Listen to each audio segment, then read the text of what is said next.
Hello दोस्तों, कैसे हैं आप सब लोग। आशा करते हैं अच्छे होंगे। स्वागत है आप सबका एजुकेशन चैनल पर, जिसमें हम देख रहे हैं कक्षा 8 सहायक वाचन अध्याय 7 प्रदेश के प्रभावशील क्षेत्र एवं राजवंश। इस वीडियो के माध्यम से हम मध्य प्रदेश में प्रभावशील क्षेत्र और राजवंशों को देखेंगे और जानेंगे उनके बारे में। पाठ 7 मध्य प्रदेश के प्रभावशाली क्षेत्र एवं राजवंश। तो पहला इसमें पैराग्राफ दिया गया है ग्वालियर क्षेत्र के बारे में। तो पहले हम जानते हैं ग्वालियर क्षेत्र के बारे में।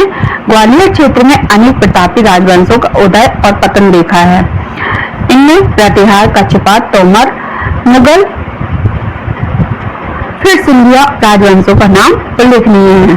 तो देखिए, कहीं भी किसी भी देश को बसाने के लिए वहां के लोगों की भूमिका उसमें होती है। ऐसे ही पुराने जमाने में राजा शासकों के द्वारा कई नगरों और राज्यों का निर्माण किया गया, वहां की देखरेख की गई, उनको बसाया गया।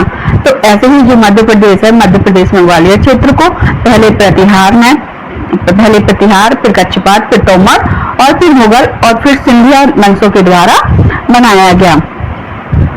अब देखिए, उसमें जो है प्रतिहार वंश 9वीं शताब्दी के मध्य में ग्वालियर का इलाका प्रतिहार शासकों के अधिकार में आ गया। तो प्रतिहार वंश 9वीं शताब्दी में।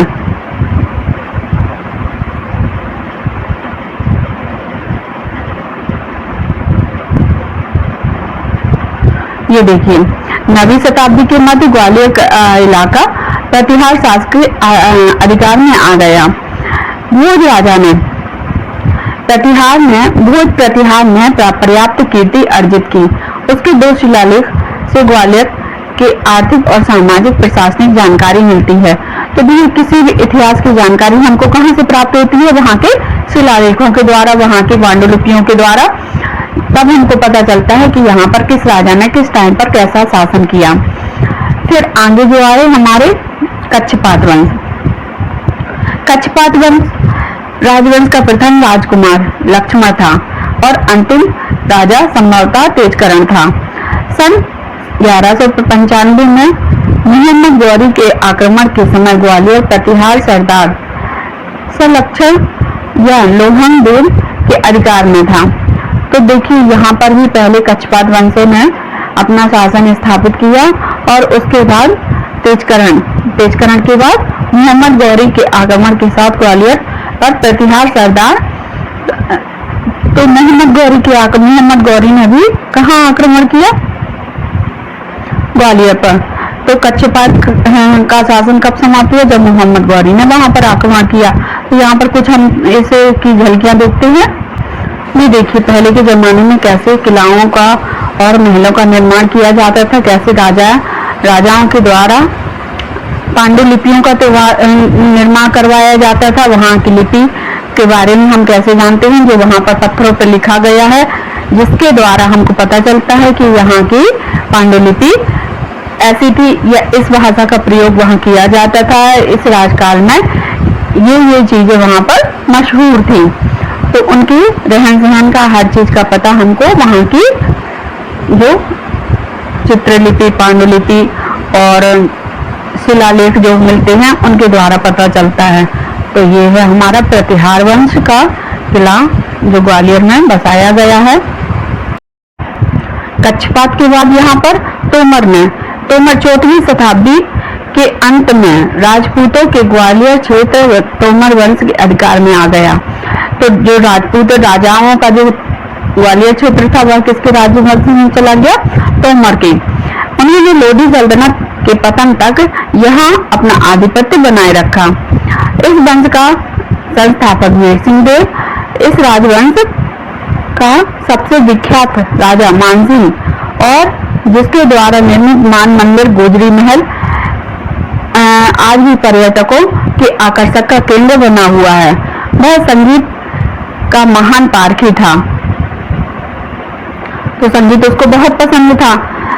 उनकी संगीत रचनाएं आज भी प्रचलित है। मानसिंह के आश्रम में संगीत की ग्वालियर शैली का जन्म हुआ। उसके समय लोधी तोमरों में भयानक युद्ध हुआ, परंतु मानसिंह के जीवित रहते ग्वालियर की स्वतंत्रता पर आंच नहीं आई। तो देखिए ये किसने बनवाया हुआ था, यहाँ पर मानसिंह तोमर के द्वारा गुंजरी महल का निर्माण करवाया। आइए थोड़ा सा गुंजरी महल के बारे में प्रकाश डालते हैं।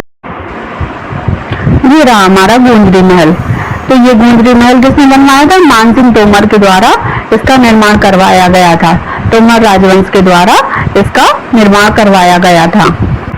मानसिंह की मृत्यु के बाद ग्वालियर लोदियों के कब्जे में आ गया, जिनसे बाबर ने किला छीना। बाबर ने अपनी आत्मकथा बाबरनामा में 1528 में 1828 की ग्वालियर यात्रा का वर्णन किया है। तोमर वंश का अंतिम राजा रामशाह था। तो देखिए बाबर जी ग्वालियर किले को, ग्वालियर राज्य को, ग्वालियर को घूमने आया हुआ था और इसका जिक्र उसने कहाँ किया हुआ है, जो बाबर के द्वारा लिखी गई बाबरनामा में है, उसमें इसने अपनी आत्मकथा में उसमें इसने अपना वर्णन दिया गया है ग्वालियर का। ग्वालियर पर मानसिंह तोमर की मृत्यु के बाद लोदियों ने कब्जा किया और लोदियों के बाद बाबर ने इस किले को छीन लिया। फिर आगे आया सिंधिया वंश।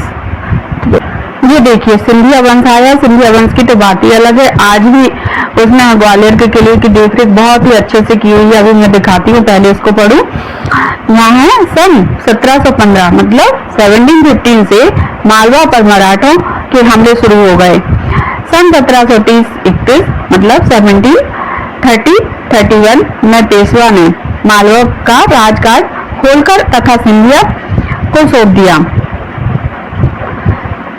तो देखिए यहाँ पर अब किस के बीच में युद्ध हुआ। यहाँ पर बहुत सारी लड़ाइयाँ लड़ी हैं, बहुत सारे राज्य वंशों ने यहाँ पर राज किया। तो अब देखिए मालवा और मालवा का क्षेत्र पड़ता था ये, तो यहाँ पर मराठों के हमले शुरू हो गए। अब कौन यहाँ पर राज करना चाह रहा है, मराठा राज करना चाह रहे हैं। तो पेशवा ने मालवा का काज होलकर और सिंधिया को सौंप दिया। तो मराठों से बचने के लिए उन्होंने क्या किया, होलकर और सिंधिया को यह राजकाज सौंप दिया। सन 1761 के पानीपत के युद्ध में पराजय के कारण मराठा शक्ति को भारी आघात पहुंचा। 1761 मतलब 1761 के पानीपत के युद्ध में, पानीपत का जो युद्ध हुआ उसमें मराठाओं की हार हुई।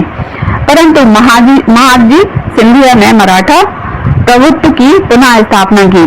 महादजी सिंधिया लोग जो यहाँ थे वो ही मराठे थे, तो उन्होंने ही यहाँ पर राजकाज किया ग्वालियर पर।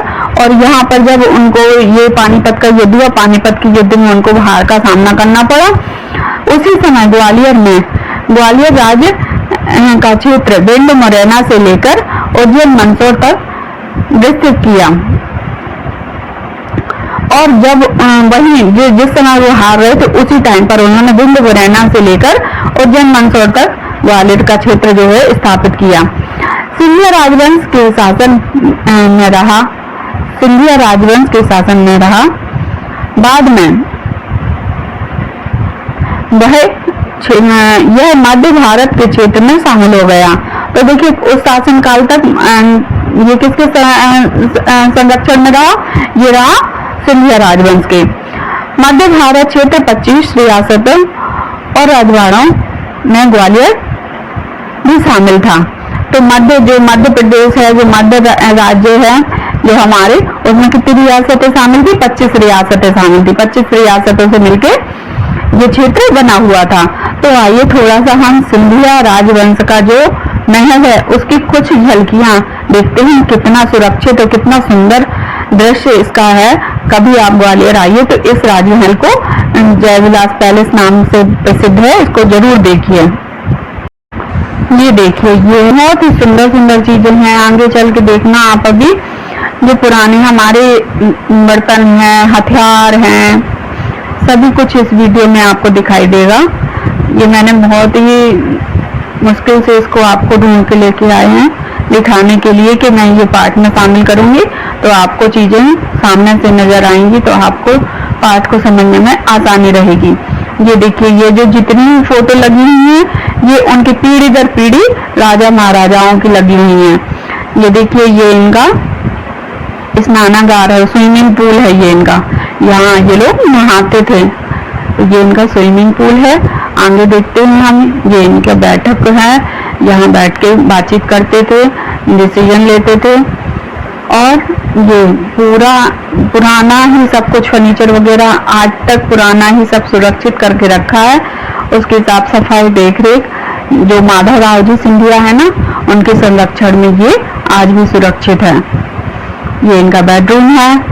यहाँ पर ये देखिए पुराने बर्तन दिए गए हैं, पुराने बर्तन रखे हुए हैं। ये पुराना ये लिखा हुआ है, ये देखिए आप, ये चित्रलिपि है, चित्र में इसमें दर्शाया गया है। ये इनका बाथरूम है। बाथरूम में ही सोफा कुर्सियां डली हुई हैं, देख सकते हैं आप।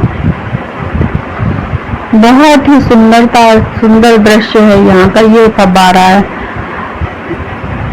ये गाड़ियां पुराने जमाने की, इस गाड़ियों में बैठ के राजा महाराजा जाते थे यहाँ से वहां। ये हथियार दिए गए हैं, जब से लेके अब तक के सारे हथियार यहाँ पर लगाए गए हैं, आप देख सकते हैं इनको।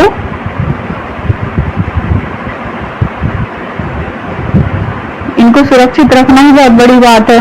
पूरा मेंटेनेंस करवाना बहुत बाहर के अभी बहुत सारे किले ऐसे हैं जो जर्जर हो चुके हैं, यहाँ की साफ सफाई भी नहीं होती है। ये देखो सब कुछ सुरक्षित है, सब कुछ सुरक्षित दिखाया गया है। यहाँ पर लिखा हुआ पूरा बताया भी गया है डिटेल में कि कैसे कैसे कहाँ से ये चीजें रखी हुई है यहाँ। तो ये सिंधिया परिवार का ये झूमर तो बहुत ही महंगे, इसको कहा जाता है, इसके पीछे किंवदंती है कि इसको देखने के लिए कि ये महल नीचे ना गिर जाए, तो इसके लिए 50 हाथी चढ़ाए गए थे ऊपर। ये ट्रेन 50 हाथी चढ़ाए गए थे ऊपर कि ये झूमर कहीं इसकी सीलिंग जो है वो नीचे ना आ जाए गिर के। तो इसको टांगने से पहले इसको देखा गया था, फिर इस झूमर को टांगा गया था। बहुत भारी झूमर है ये, देखिए कितना सुंदर है। आप लोग को कुछ तो मेमोरी में रखने में सहायता मिलेगी मेरे अनुसार, इसलिए मैंने ये सब किया है। आगे पढ़ते हैं हम आगे के पाठ को। आगे आया हमारा मालवा क्षेत्र, होलकर। अब होलकर आए। पेशवा ने दिनांक 3 अक्टूबर 1731 को मालवा राव होलकर को मालवा प्रांत में सर्वोच्च कमान सौंप दी और सन 1931 मतलब 1931 को धानोजी सिंधिया को प्रशासनिक मामलों के संबद्ध कर लिया गया। बाद में बाजीराव पेशवा ने मालवा प्रांत को सिंधिया होलकर और 3 पवारों के बीच विभाजित कर दिया, जिससे इंदौर, धार, देवास सीनियर देवास और जूनियर देवास राज्यों की नींव पड़ी। होलकर राजवंश इंदौर रियासत में 1948 तक सत्ता में बना रहा। जब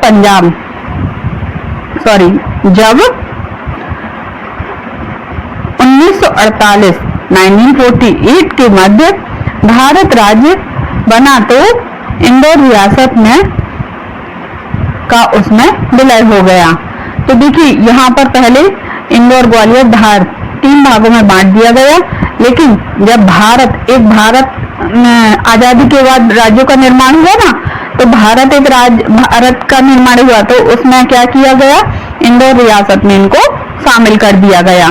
तो होलकर राजवंश की कुछ झलकियां देखते हैं। होलकर राजवंश तो आज भी फेमस है, आप लोग जानते हैं, वो राजमाता अहिल्याबाई के नाम से ये राज्य आज भी जाना जाता है। देखिए होलकर किला है इंदौर का, राजवाड़ा। तो यहाँ इसको किसने बचा के रखा था, हमारी राजमाता अहिल्याबाई ने। अहिल्याबाई के द्वारा इसको सुरक्षित रखा जा सका था, क्योंकि उनके जो राजा थे वो तो युद्ध में मारे गए थे। उसके बाद इसको कौन संभालता है, इसकी कमान कौन संभालता है इस राज्य की, तो लोकमाता अहिल्याबाई ने इस राज्य को बचाने के लिए अंतिम क्षण तक प्रयास किया और इस राज्य के लोगों को, राजवंशों को, राज्य की रियासतों को सुरक्षित रखने में उनका बहुत बड़ा योगदान है।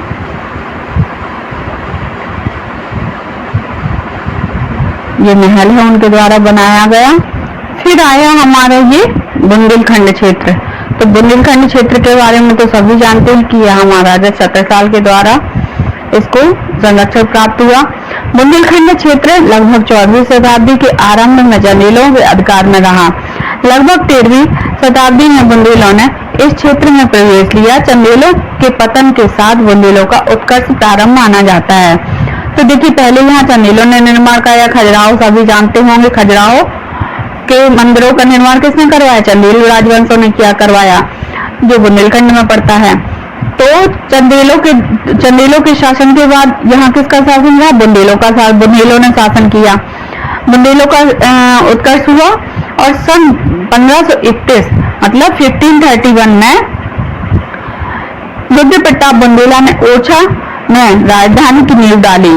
बुंदेलखंड क्षेत्र के विभिन्न रियासतों के संस्थापक अपनी उत्पत्ति रुद्र प्रताप बुंदेला के 12वें पुत्र से मानते हैं। तो देखिए अनेक राजाओं को यहाँ रियासतों को, छोटी छोटी रियासतों का निर्माण करवाया किसने? रुद्र प्रताप जी ने।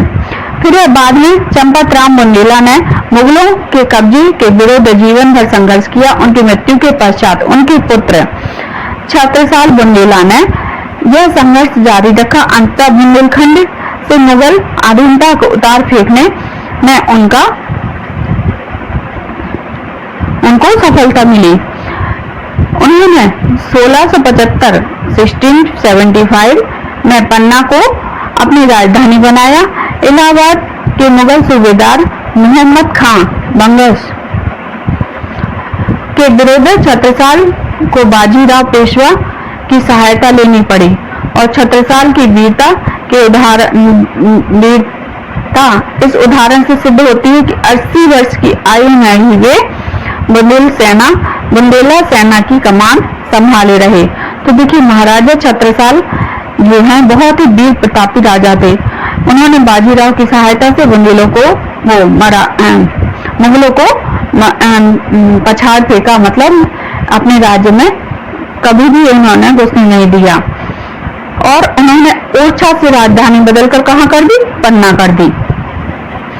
फिर सन 1803 में की देसिंग संधि के पश्चात बुंदेलखंड की रियासतों तथा वर्तमान महाकौशल का सागर नर्मदा क्षेत्र अंग्रेजों के प्रभाव और अधिकार में आ गया। तो देखिए 80 वर्ष की आयु तक महाराजा छत्रसाल ने इस राज्य को बचाए रखा, इस राज्य को संभाले रहे। और उसके बाद सन 1803 में देसिंग की संधि में जो बुंदेलखंड क्षेत्र है वो किसके शासन काल में चला गया? अंग्रेजों के शासन काल में गया। तो ये देखिए ये रहा छत्रसाल महल। महाराजा छत्रसाल का महल जो है, जो छतरपुर के नाम से आज भी जाना जाता है क्षेत्र। तो ये क्षेत्र आज भी है, लेकिन इसका थोड़ा सा रख रखाव